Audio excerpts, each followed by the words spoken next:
Oke, Assalamualaikum warahmatullahi wabarakatuh.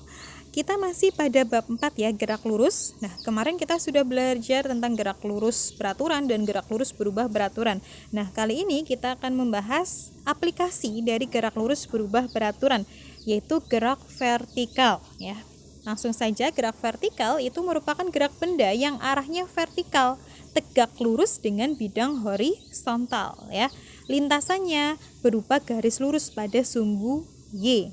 Nah, ini ada contohnya roket dan orang yang terjun dari ketinggian tertentu. Nah, macam-macam gerak vertikal. Yang pertama yaitu gerak jatuh bebas. Gerak jatuh bebas atau disebut juga dengan gerak vertikal ke bawah karena arahnya dia ke bawah. Nah, gerak jatuh yang hanya dipengaruhi oleh gaya tarik bumi. Jadi gerakannya itu dipengaruhi oleh gaya tarik bumi dan bebas dari hambatan gaya lainnya. Tidak ada gaya lain yang mempengaruhinya. Gerak jatuh bebas termasuk GLBB dipercepat ya. Termasuk GLBB dipercepat karena pada jatuh bebas ini kecepatan awalnya dia 0. Pada titik tertinggi benda itu diam, maka kecepatan awalnya dia sama dengan 0. Nah, maka dia akan dipercepat, maka sama dengan GLBB dipercepat. Percepatannya sebesar percepatan gravitasi. Tadi karena dipengaruhi oleh gaya tarik bumi, maka percepatannya itu sama seperti percepatan gravitasi, itu simbolnya G ya. Nah, maka persamaan yang berlaku pada gerak jatuh bebas itu sama seperti GLBB dipercepat. Hanya saja nilai percepatannya itu yaitu percepatan gravitasi. Jadi A-nya diganti dengan G. Dipercepat maka dia bernilai positif. Oke. Kita masuk ke contoh soal. Anto menjatuhkan batu dari atas tebing. Dia mengukur kedalaman suatu jurang. Nah, 5 detik kemudian batu mencapai dasar jurang. Nah, maka dari situ kita bisa mengukur kedalaman jurang dan kecepatan batu di dasar jurang. Nah, langsung saja. Kedalaman itu kan berarti jarak yang diperlukan batu itu mencapai ke dasar jurang, maka yang ditanyakan itu adalah S-nya ya. S sama dengan setengah GT kuadrat. Loh, kok setengah GT kuadrat? Karena tadi S sama dengan V0 kali T plus setengah GT kuadrat. V0-nya, V0 itu kan kecepatan awal, gerak jatuh bebas, V0-nya itu sama dengan 0, maka langsung aja S sama dengan setengah GT kuadrat. Nah, dimasukkan G-nya. G-nya tidak diketahui, tapi harus ingat percepatan gravitasi itu bernilai 10 meter per second kuadrat. Gravitasi bumi ya di sini. Setengah kali 10 kali T-nya 5 detik, maka 5 kuadrat. Ketemulah S-nya sama dengan 125 meter. Nah, kita bisa mencari kecepatan batu dengan persamaan yang pertama tadi. VT sama dengan V0 plus GT. V0-nya ingat, V0-nya itu 0. Maka langsung aja VT sama dengan GT. Ketemulah 50 meter per second. Kita masuk ke gerak vertikal ke atas ya. Gerak vertikal ke atas itu gerak benda dengan kecepatan tertentu yang arahnya ke atas, berkebalikan dengan gerak jatuh bebas tadi. Vertikal ke atas termasuk gerak lurus diperlambat, dia termasuk GLBB diperlambat.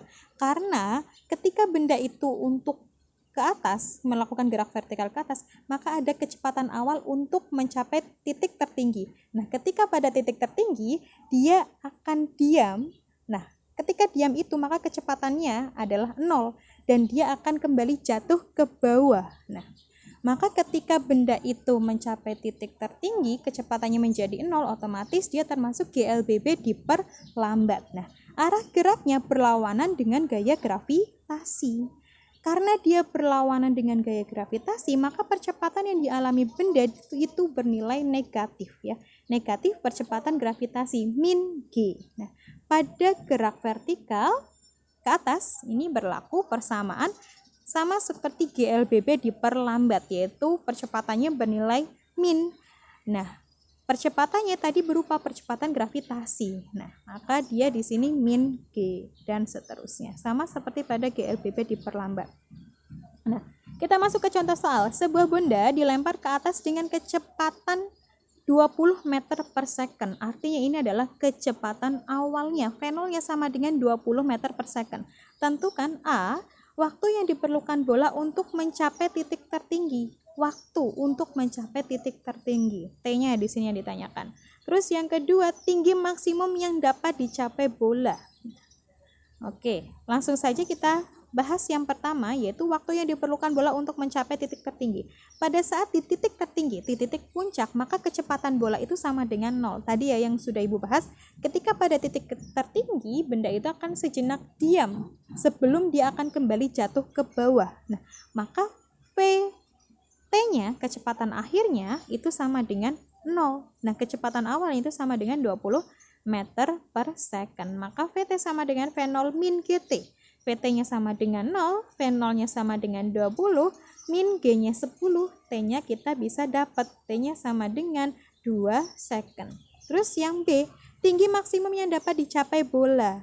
Nah, tinggi maksimum, kalau tinggi itu kan berarti sama seperti jarak yang dilalui oleh sebuah benda yang gerakannya vertikal ke atas tadi ya. Ketika bola tadi dilempar ke atas, nah ketinggiannya itu sama seperti jarak, yaitu S yang dimaksud di sini ya. Maka yang ditanyakan S, kita langsung menggunakan persamaan VT kuadrat sama dengan V0 kuadrat min 2GS. Nah, VT-nya tadi kecepatan saat dia mencapai titik maksimum yaitu 0, maka VT-nya sama dengan 0. V0-nya 20 kuadrat min 2G-nya 10, S-nya yang ditanya. Maka kita dapat S-nya sama dengan 20 meter. Oke, di situ ada latihan soal. Silakan dari yang sudah Ibu jelaskan tadi, kalian bisa mengerjakan latihan soal. Ada 5 nomor di situ, silakan dikerjakan. Jika ada yang bingung, kita bisa bahas langsung di WAG ya. Itu aja, sekian dari Ibu. Terima kasih. Wassalamualaikum warahmatullahi wabarakatuh.